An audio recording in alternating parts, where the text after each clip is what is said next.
انا ليه كل ما ابقى تايه في حته واجي اسال حد عشان يدلني، يا الاقيه تايه زيي يا اما تخرس. هو ايه الحظ ده؟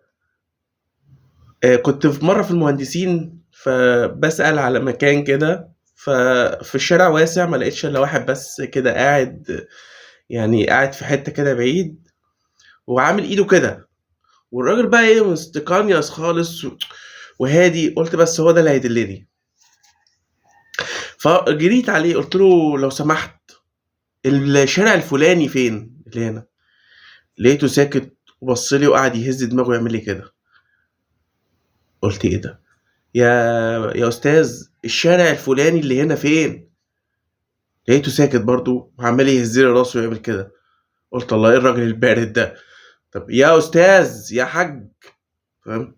لقيته عمل لي كده، ابا ابا ابا ابا ابا ابا ابا ابا ابا ابا ابا ابا ابا ابا ابا ابا ابا ابا. الراجل طلع اخرس، عايز يقول لي يعني انت سبت الدنيا كلها وجاي انا عندي اللي ما بتكلمش هدلك؟ والله الراجل عنده حق، بس هعمل ايه؟ ما باليد حيلة.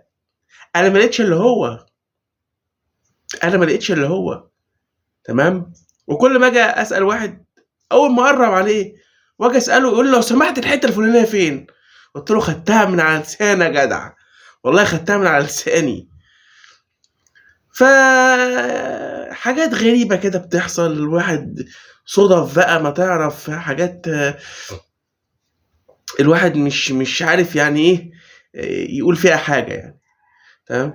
فبس بطلت اسأل بقى، اخش على الخرايط اتوه اكتر، على طول اتوه اكتر، اضطر بقى امشي كده بالبركة يعني لحد ما اوصل، لان وصلت اصلا يعني.